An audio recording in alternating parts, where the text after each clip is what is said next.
사실 테슬라 주가가 전기차 회사인데 이렇게 높으면 안 되거든요.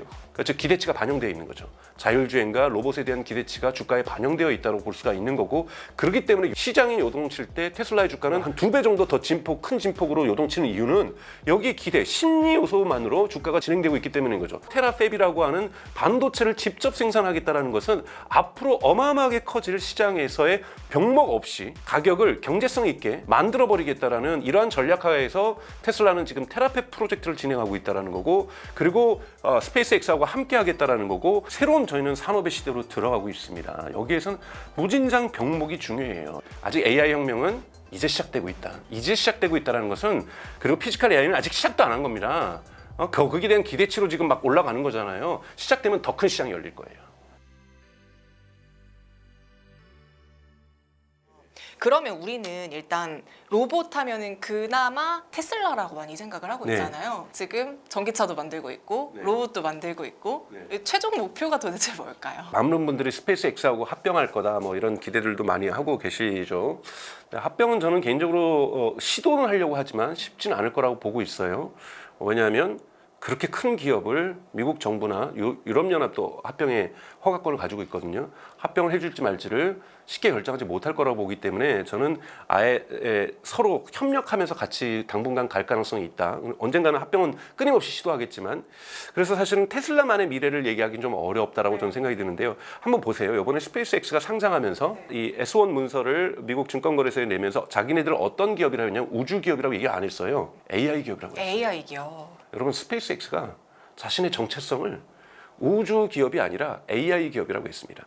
흔히 말해서 앞으로 자기네들이 바라보고 있는 잠재 시장, TAM이라고 하죠. 토탈 어드레서블 마켓을 규모를 뭐 29조 달러인가로 얘기를 했는데, 그 중에 90%를 AI에서 설정을 했습니다. 10%만이 발사체하고 스타링크예요. 스타링크 지금 떼돈을 벌고 있는데도 불구하고 스타링크의 규모, 그 전체 매출이 적을 정도로 AI 기업으로 가겠다고 얘기해요. 뭐예요? AI 데이터 센터 임대 사업하겠다는 거예요. 어마어마한 데이터 센터를 만들겠다는 거죠. 이걸 통해서 휴머노이드 작업이라든지 AI를 발전시키는 시장을 계속해서 열어가겠다는 겁니다. 마찬가지로 테슬라는 이미 전기차 회사가 아니에요.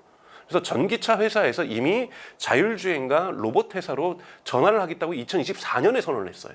2024년에 선언했지만 선언한다고 그 다음날 이루어지지는 않죠. 지금 스페이스X도 우리는 우주 기업이 아니라 AI 기업이야 라고 목표를 설정한 것이지, 지금 재무제표 까면 AI 기업이에요. 우주 기업이죠. 로켓 발사하는 발사체 기업이고 스타링크하는 운영하는 기업이죠. 근데 이런 큰 방향성으로 볼 때 테슬라는 로봇 기업이라고 볼 수가 있습니다. AI와 로봇 기업이라고 볼 수가 있는 거고요. 하지만 아직까지 옵티머스가 시장에서 매출을 1원도 1달러도 못 만들고 있기 때문에 재무제표상으로는 로봇 기업이라고 할 수 없죠. 재무제표상으로는 무조건 자동차 기업이죠. 여기다 요즘 에너지가 추가된 거고요. 이런 부분에서 현재적 성격과 미래 성격을 구별하는 건 좀 다르지만, 사실 테슬라 주가가 전기차 회사인데 이렇게 높으면 안 되거든요. 그러니까 즉 기대치가 반영되어 있는 거죠.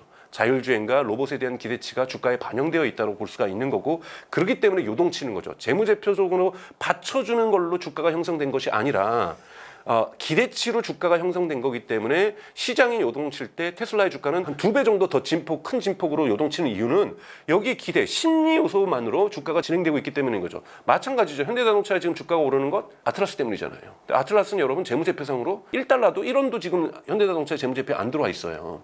그런데도 이 기대치가 있는 건 뭐냐면, 앞으로 진폭이 있을 때마다, 시장이 진폭이 있을 때마다 심리적으로 기대되고 있는 밸류에이션은 더 큰 진폭을 가져갈 가능성이 있다는 거죠. 그래서 이런 부분에서 테슬라는 아직까지 로봇 기업이라고 스스로를 정의하고 있지만 재무제표상으로는 자동차 기업. 그래서 되게 이중적인 상황이라고 볼 수가 있습니다. 과도기적 상황. 최근에 이제 실적 발표는 어느 정도 다 끝났지만 실적이 찍히는 회사들은 이제 정말 숫자가 나오는구나 하면서 주가들이 이제 많이 펌핑이 됐었잖아요. 그러면 테슬라는 일단 성장주기 때문에 기대를 봐야 되는 것도 맞아요. 근데 아직 실적은 안 나와요. 우리는 어디에 더 초점을 맞춰야 되는 거예요? 그러니까 실적이 나오는 시점이 언제가 될 거냐라는 거예요. 왜냐하면 일론 머스크가 계속 시간상으로는 계속 늑대가 왔다고 맨날 거짓말 치는 이렇게 해왔잖아요. 근데 실제로 늑대가 언제 올 거냐라는 거죠. 이거를 예를 들면 JP모건 같은 경우 최근에 반영하기 시작했죠. 여러분, JP모건은 엄청나게 유명한 테슬라에 대한 비관적 투자자였어요. 목표 주가가 200달러가 안 됐어요. JP모건이. 근데 최근에 JP모건이 400달러 이상으로 수정을 했죠. 근데 그 이유는 옵티머스와 로보택시를 반영하기 시작한 겁니다. 왜냐하면 그 매출의 재무제표에 찍힐 날이 얼마 남지 않았다라는 거예요. 우선 FSD 자체가 구독자가 100만 명이 넘었잖아요. 여기에서도 매출이 발생하겠죠. 여기에도 흔히 말하는 리커링 레비뉴, 즉 반복 매출이 발생할 수 있다는 것을 재무제표장에서 지금 현재상으로는 테슬라 재무제표 크게 봤을 때 자동차가 있고 에너지가 있고 서비스가 있죠. 서비스 내에도 the other, 그러니까 기타에 지금 꽂혀 있는 거예요. 이 기타가 본격적으로 FSD라든지 로보택시로 하는 날이 얼마 남지 않았다고 보고 있는 거고, 이것을 현실적으로 반영하면서 JP모건이 목표 주가를 지금 수정하게 되는 거죠.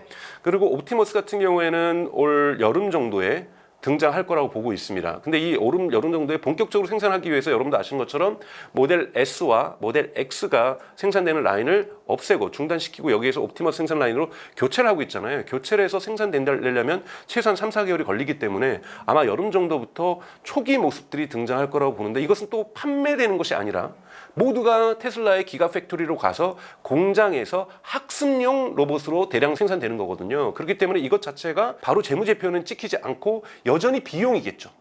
여전히 비용이겠지만 뭐 투자자들과 기관 투자들 생각하기에 이거는 대단히 임박한, 매출에 임박한 출시 직전이라고 보고 있기 때문에 기대치를 아주 펀다멘탈의 변화로 받아들일 가능성이 높습니다. 그렇기 때문에 이 시점이 오지 않는 이상 테슬라의 주가가 점프업하기는 되게 어렵다라고 보는 거고, 아마 그것이 되는 시점이 언제냐, 아마 올 여름 전후가 될 거라고 보고 있는 거고, 로보택시 같은 경우에는 지금은 저는 테스트 단계를 넘어섰다고 보고 있어요. 이번에 최근에 오스틴의 활동 영역을 웨이모보다 더 크게 키웠잖아요.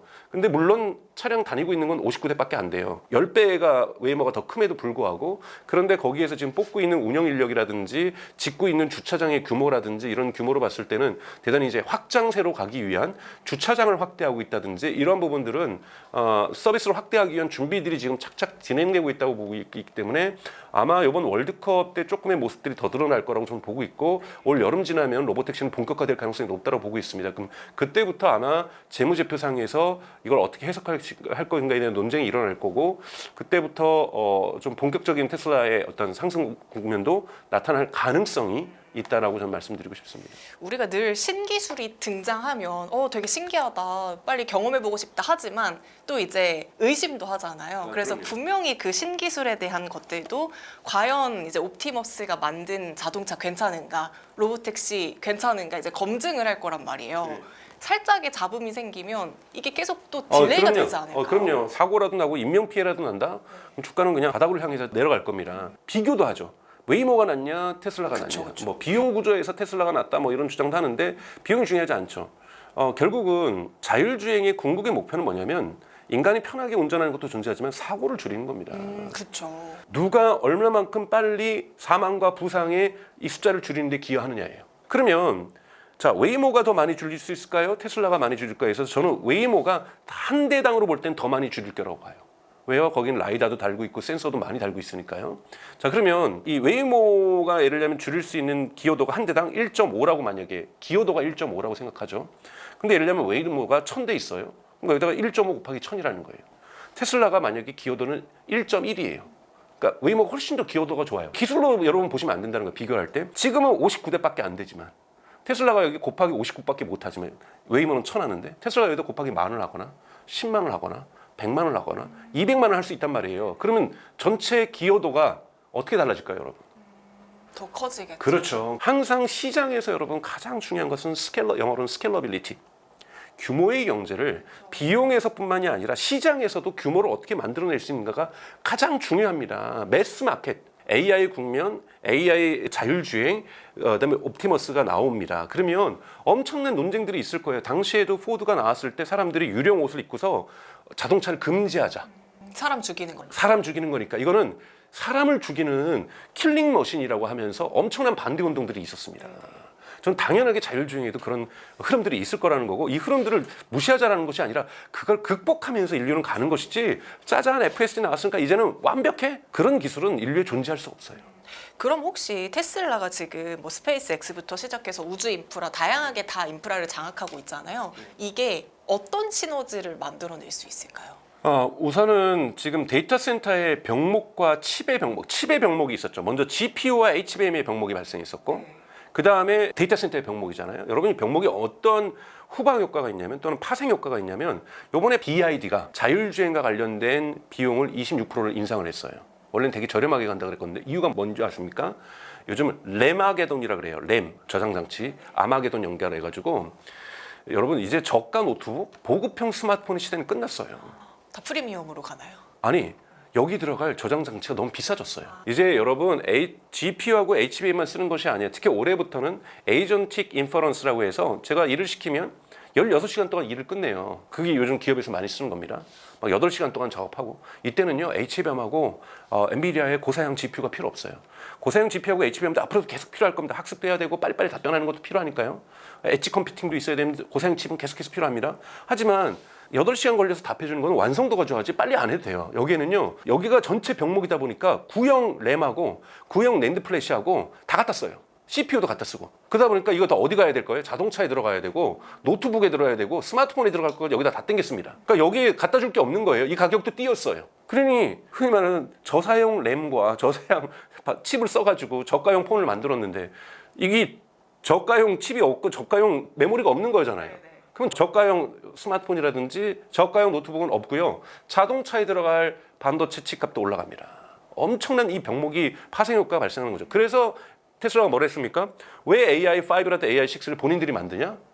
삼성은 자신들의 되게 믿을 만한 파트너라고 얘기하고 TSMC도 믿을 만한 파트너라고 얘기해요. 그런데 그쪽에서 우리가 원하는 만큼 안 주면 어떡할 거야? 또는 가격을 더블로 부르면 어떡하지? 우리는 그러면 테슬라의 모든 차량이나 옵티머스 가격 등 같이 올려야 되잖아요. 그러고 싶지 않다라는 거예요. 그러면 옵티머스의 초기 경제성이 안 나옵니다. 그러니까 즉 자기네들은 칩 가격을 누르고 싶다는 건데 전체 시장을 누르는 건 관심 없고 옵티머스의 가격은 이 정도로 누르고 싶은 거예요. 그러려면 칩이 반드시 저렴해야 됩니다. 근데 지금 딱 돌아가는 걸 보니까 칩 가격이 내려갈 일이 만무하다라는 거예요. 삼성이 아무리 믿을란 말하면 뭐예요? 테슬라에 우리가 너희들한테 원래 가격에 저기 싶지만 너무나도 지금 수요가 많아. 공급은 적고 미안하지만 가격 조금만 올릴게 2배. 그렇게 할 거예요. 이게 시장이니까요. 시장 논리니까요. 그럼 테슬라가 울며 겨자 믿기로 2배 받겠어? 아니 그럴 줄 알고 우리는 칩을 또 만들고 있었지. 우리 거 갖다가 그냥 꽂을게. 너네 거 2배 할 바에야 우리 사실 너네 거보다 우리가 조금 비싸게 만들어가지고 사실 너네 거 계속 쓰고 있었는데 너네가 2배 올리면 너네 거보다 우리가 더 싸. 우리 거 꽂을게. 이 준비를 잘하고 있다는 거예요. 그래서 테라팹이라고 하는 반도체를 직접 생산하겠다는 것은 앞으로 어마어마하게 커질 시장에서의 병목 없이 가격을 경제성 있게 만들어버리겠다라는 이러한 전략하에서 테슬라는 지금 테라팹 프로젝트를 진행하고 있다는 거고 그리고 스페이스X하고 함께 하겠다라는 거고 스페이스X가 우주의 데이터 센터를 만드는 것도 지상에 있는 지금 현재 데이터 센터보다는 우주 데이터 센터가 비쌀 수 있습니다. 하지만 지상에 있는 데이터 센터 가격이 계속 올라가고 있다는 거예요. 왜요? 변압기도 병목이 생겨서 변압기 가격도 2배예요. 여러분 구리 가격도 뛰었어요. 그러니까 데이터 센터를 하나 만드는 가격이 계속 증가하고 있는 거예요. 그러면 우주로 가는 것이 더 저렴해지는 항상 가격은 여러분 상대적 비교이기 때문에 테슬라나 스페이스X는 이 바로 현재 병목에 걸려버린 이 시장을 바꾸기 위해서 여기서 자신들의 시장을 만들기 위해서 투자하고 있다. 기업의 방향을 정하고 있다. 이렇게 볼 수 있습니다. 그러니까 많은 분들이 대중적으로 생각할 때는 테슬라, 네. 일론 머스크는 네. 돈도 많은데 뭐 이것도 하고 저것도 하고 너무 욕심 많은 거 아니냐 이렇게 생각하잖아요. 네. 결국에는 일론 머스크도 병목에 약간 집중을 하면서 이런 큰 판을 짜고 있었네요. 그렇죠. 그리고 본인들이 가려고 하는 옵티머스가 병목에 걸리면 못 가요. 그렇죠. 이걸 풀기 위해서도 했지만 근데 여기가 병목이네. 우리 것도 풀지만 남는 거 갖고는 장사도 할까? 스페이스X가 팔콘 9이 어떻게 성공했냐면 예를 들면 일주일에 한 번 띄웠어요. 근데 이걸로는 경제성이 안 나고 일주일에 2번 띄워야 되겠는 거예요. 그런데 일주일에 2번 띄우면 여기 가지고 갖고 갈 위성이 없어요. 하나도. 사람들이 그렇게 많이 안 띄워요. 그런 거 어떻게 했어요? 그럼 우리 위성 띄우자. 그래서 만든 게 스타링크예요. 남는 시간에는 다 스타링크 자기 거 띄운 거예요. 그랬더니 스타링크가 가득 차버린 거죠. 완전. 이게 여러분 어디서 나온 겁니까? 아마존이 이거 했어요. 아마존이 아마존닷컴에서 책 팔고 물건 팔 때 크리스마스 때는 어머 서버가 원래는 10대면 됐는데 30대, 40대 더 필요한 거예요. 했더니 평상시에는 남아도네? 이거 낭비해? 야 이거 어떻게 좀 해봐. 아 그러면 우리가 안 쓰는 동안 임대하죠. 그래서 나온 것이 여러분 최초의 클라우드 서비스입니다. 네? 그러니까 즉 자신들의 병목도 해결하면서 네. 돈도 벌면 돈도 버는 거죠. 이 구조로 가는 것이 지금 클라우드 서비스라는 거고 똑같은 로직을 반도체 칩에도 적용하는 거고 데이터 센터에도 적용하는 것이 테라팹과 우주 데이터 센터라는 거예요. 왜요? 위성도 그러니까 로켓도 그런 식으로 키운 거예요. 일주일에 2번은 발사해야 뭔가 1kg당 또는 1톤당 가격을 낮출 수가 있는데 도저히 2번 발사하면은 그냥 혼자 아무것도 없이 올라갔다 내려와야 되면 올라가서 위성을 띄워줘야 돈을 버는데 띄워줄 위성이 없어. 그럼 우리 거 만들어 그럼. 당분간 좀 돈이 들겠지만 이거 근데 이걸 뭘로 할까? 인터넷 서비스 하지 뭘. 그리고 이거 많이 하다 보면 인터넷 돈 버네? 이거 그럼 통신까지 하지 뭘. 이렇게 가는 거거든요. 너무 좋은 인사이트였던 것 같습니다. 자, 그럼 마지막으로 앞으로 이제 피지컬 AI 시대를 볼 때 우리 시청자분들께 가장 중요하게 봐야 될 거 이미 이제 많이 말씀해 주셨지만 다시 한번 정리해 주시면 좋을 것 같습니다. 제가 오늘 말씀을 계속 드리고 있는 것은 새로운 산업이 지금 등장하고 있고 새로운 저희는 산업의 시대로 들어가고 있습니다. 여기에선 무진장 병목이 중요해요. 처음에 한국이 고속도로 만들 때는요 콘크리트가 병목이었어요. 그래서 시멘트 업체들이 떼돈을 벌었습니다. 그리고 그 막 고속도로를 짓다가 정주영 회장이 당시에 그렇게 생각했다고 그러잖아요. 아무리 내가 지금 현대건설이 경부고속도로 만들면서 돈 많이 벌고 있는데 보니까 누가 돈 벌겠냐면은 나중에는 자동차 만드는 업체가 돈 벌겠구나. 그래서 여러분 만들어진 기업이 현대자동차예요. AI는 이제 초입입니다, 여러분. 초입이잖아요. AI가 혁명이 완수되면 어떻게 될 거냐면 지금 스마트폰은 지금 대단히 성숙된 시장이잖아요. 그게 뭘로 얘기하냐면 스마트폰 없으면 우리 생활이 불편해요. 여러분 스마트폰 없이 하루를 시작하십니까? 아무리 여기에 문제점이 있더라도 자동차가 없이 살아갈 수가 없는 것처럼 스마트폰 없이 전기 없이 살아갈 수 없는 요즘 AI 없어도 살 수 있어요. 그러면 아직 혁명이 확산된 것이 아닌 거죠. 아직 AI 혁명은 이제 시작되고 있다. 이제 시작되고 있다는 것은 그리고 피지컬 AI는 아직 시작도 안 한 겁니다. 거기에 대한 기대치로 지금 막 올라가는 거잖아요. 시작되면 더 큰 시장이 열릴 거예요. 더 큰 시장이 열릴 거고 그곳에서 병목들은 계속해서 마치 이 도미노 이펙트처럼 이게 쓰러지듯이 계속 병목이 확대될 겁니다. 그러니까 이 꾸준하게 벌 때까지는요 병목이 계속 있어요. 이 병목의 기업들을 계속해서 탐구하신다라면 기회들이 오실 거로 보고 있습니다. 와, 오늘 진짜 너무나 좋은 인사이트였습니다. 병목이라는 키워드에서 피지컬 AI라는 거대한 생태계를 볼 수 있게 도와주신 오늘 블루닷 AI 연구센터 강정수 박사님과 함께했고요. 오늘 말씀 너무너무 감사합니다.